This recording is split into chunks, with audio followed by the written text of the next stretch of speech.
Congressman Jim Himes is from Connecticut. He joins me here in the studio this afternoon. It's good to see you, sir. Great to be here, Craig. Let's talk about what happened this week. Senate Majority Leader Harry Reid demanded that any bill on gun control include background checks on gun buyers. I want to put up a recent Quinnipiac poll.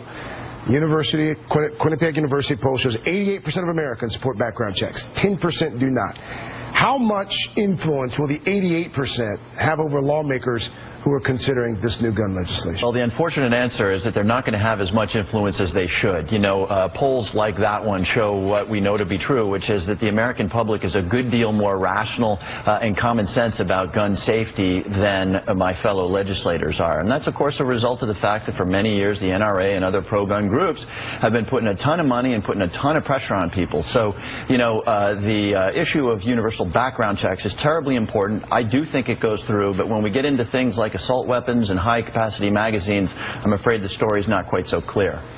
While Senator Reid says that he wants these background checks in, he took the provision banning assault weapons out, essentially contradicting Vice President Biden. Take a listen.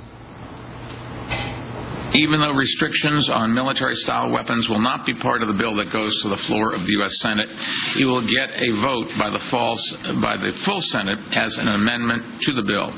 And everyone's going to have to stand up and say yay or nay. And then the rest of us have to decide just how we feel about people and their stands. New York City Mayor Michael Bloomberg there with Vice President Biden. How would voting on an assault weapons ban that way accomplish it?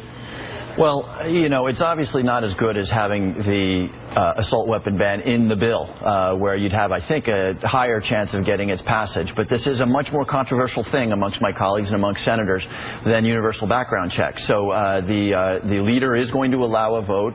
The word is, and unfortunately I think the betting is, that the assault weapon ban doesn't go through. But Mike Bloomberg is exactly right. You know, nothing's over till it's over. And this is the moment for people who care about that to be advocating. I want to talk to you really quickly before I let you get out of here. The New York Times editorial board this morning said that negotiators would compromise on, quote, background checks for all commercial and advertised sales, including those on the internet, along with sales at gun shows. That would cover most of the sales for which checks do not now, but it would leave out unadvertised person-to-person sales.